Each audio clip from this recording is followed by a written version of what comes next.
Il est mentionné dans la tablette préservée, un livre intemporel qui conditionne le destin de l'humanité, que vous, enfants d'Israël, allez corrompre la terre à 2 reprises. Cette déclaration n'est pas simplement un avertissement, mais un indéniable rappel de la réalité historique. Les termes « corrompre » évoquent une image de dégradation, d'injustice et de trahison qui, au fil des siècles, ont été perpétrés par différentes communautés. Les croyants doivent saisir la portée de cette prophétie car elle est ancrée dans la réalité que nous connaissons. La promesse divine et son implication, elle a dit ensuite, quand la première promesse arrivera, que se passera-t-il? La deuxième promesse, Allah nous enseigne que la deuxième promesse se réalisera, et ce moment marquera des défis sans précédent. Quand ce moment viendra, ceux qui auront causé des injustices seront confrontés à des réalités qui leur seront imposées. Ils entreront dans la terre sainte, mais cela ne sera pas sans conséquence. Il est dit qu'ils corrompront et détruiront tout ce qu'ils auront construit. Ce genre de destruction fait référence aux conséquences désastreuses des actes de violence, d'injustice et de troubles qui alimentent le cycle de la douleur et de l'oppression. La réaction des véritables croyants devant de telles situations est d'unir leurs forces pour restaurer la paix et l'harmonie. N'hésitez pas à liker la vidéo si elle vous plaît, et si vous êtes nouveau sur la chaîne, n'oubliez pas de vous abonner et d'activer la notification pour ne rater aucune de nos prochaines vidéos. On commence. Vous voulez apprendre l'arabe et lire le Coran correctement, mais vous ne savez pas par où commencer? Même si vous partez de zéro et que vous vous sentez perdu face aux règles, la méthode complète Apprendre l'arabe et lire le Coran est faite pour vous. C'est une formation claire et progressive, structurée en 10 modules, qui vous guide pas à pas pour maîtriser les bases essentielles, la conjugaison, le vocabulaire, et surtout lire le Coran avec fluidité et confiance grâce aux règles du tajwid. Vous profitez de plus de 100 vidéos pédagogiques, de PDF simplifiés et d'exercices progressifs pour avancer sans confusion. En bonus exclusif, recevez 40 livres islamiques et le logiciel Hafiz Quran pour faciliter votre mémorisation. Et le meilleur? Tout cela est accessible pour seulement 9,99 €, soit moins de 7 000 francs CFA. Profitez de cette offre spéciale à moins 60% avec un paiement unique, un accès à vie et toutes les mises à jour incluses. Ne remettez pas à demain votre relation avec le Coran. Cliquez maintenant sur le bouton « Acheter » et commencez votre transformation dès aujourd'hui. Rappel historique islamique sur la fin des temps dans l'arrière. Plan de notre compréhension religieuse spirituelle, les rappels historiques islamiques sur la fin des temps jouent un rôle crucial dans notre perception du passé, du présent et de l'avenir. Cette réflexion s'articule autour des enseignements véhiculés par le Coran et la Sunna, qui nous guident non seulement dans notre vie quotidienne, mais aussi dans notre compréhension des événements chaotiques qui ont façonné l'histoire. Pour vous tenir au courant des discussions pertinentes et des analyses contemporaines, n'hésitez pas à vous abonner à notre canal.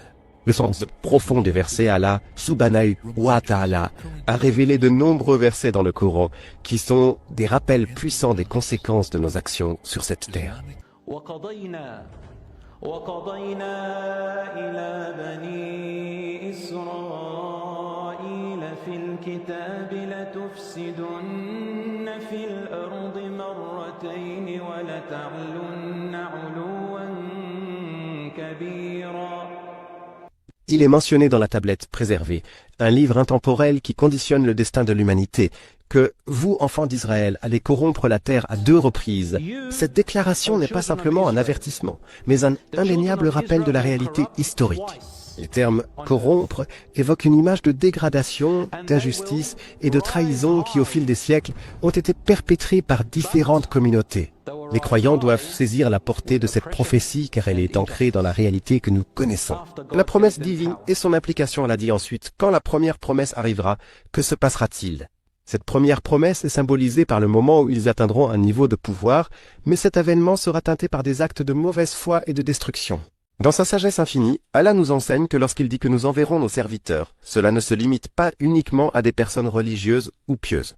Cela souligne la diversité de la création, les serviteurs d'Allah se manifestent sous différents visages et croyances. Dans le Coran, Dieu utilise les termes « nos serviteurs » pour désigner les croyants pieux, ceux qu'il aime, tandis que « mes serviteurs » peut inclure des individus de toutes origines.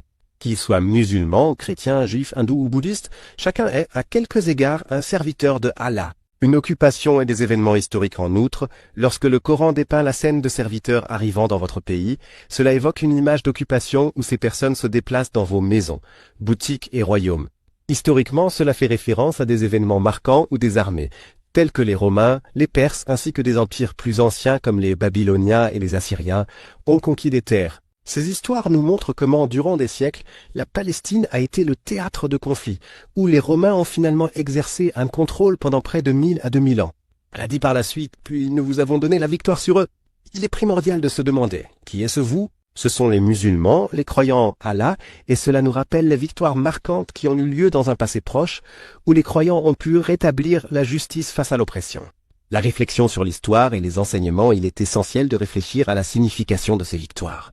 Les groupes qui ont exercé le pouvoir, tels que les Romains et les Byzantins, n'étaient pas des Israélites. Ainsi, lorsque Allah, subhanahu wa ta'ala, parle de la lutte contre les Romains à l'époque du prophète Mohammed, sallallahu alayhi wa sallam, il évoque des événements clés dans notre histoire.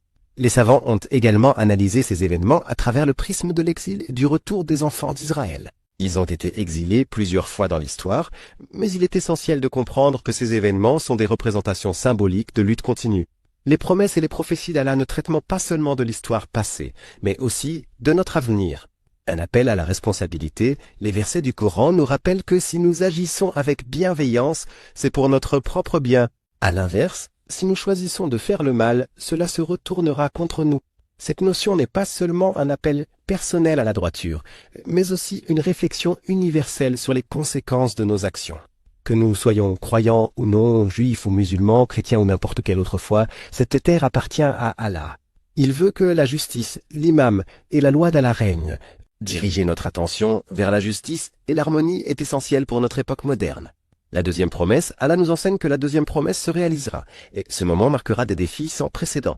Quand ce moment viendra, ceux qui auront causé des injustices seront confrontés à des réalités qui leur seront imposées. Ils entreront dans la terre sainte, mais cela ne sera pas sans conséquence. Il est dit qu'ils corrompront et détruiront tout ce qu'ils auront construit.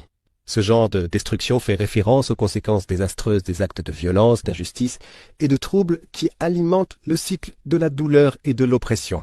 La réaction des véritables croyants devant de telles situations est d'unir leurs forces pour restaurer la paix et l'harmonie. Interprétation savante et réflexion contemporaine face à ces réalités. Les savants et les érudits contemporains interprètent ces textes sacrés à la lumière des événements historiques qui continuent de résonner aujourd'hui.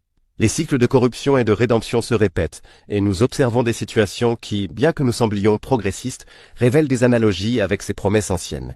Dans sa sagesse avertit, peut-être que ton Seigneur aura pitié, soit des croyants, soit des habitants. Quand il dit « si vous revenez, nous reviendrons », cela signifie qu'un retour à la vertu est toujours possible. La repentance est une voie puissante proposant une chance à ceux qui se sont égarés de revenir sur le droit chemin. La valeur du djihad, il est également capital de rappeler que Allah évoque le concept de djihad qui est souvent mal interprété dans le débat public. Djihad est la lutte pour la justice, la défense de sa foi et la préservation de la dignité humaine. Ces luttes ne concernent pas seulement les conflits armés, mais englobent toutes les formes d'efforts, que ce soit intellectuels, spirituels ou sociaux. C'est un appel à lutter contre l'oppression, à défendre les opprimés et à veiller à ce que la vérité et la justice prévalent à travers nos actions. À mesure que nous approfondissons notre compréhension des enseignements islamiques sur la fin des temps, il est crucial de relier ces leçons à notre quotidien. Chorégraphier une vie équilibrée, s'inspirer de la spiritualité, comprendre l'histoire et agir avec justice sont des éléments qui doivent définir notre existence. Quant à l'avenir, rappelons-nous de l'importance de notre engagement envers la justice, la paix et le bien commun. Vivre selon ces valeurs, c'est répondre à l'appel divin car à chaque étape de notre parcours, Allah nous rappelle que la voie de la paix et de la justice commence en nous.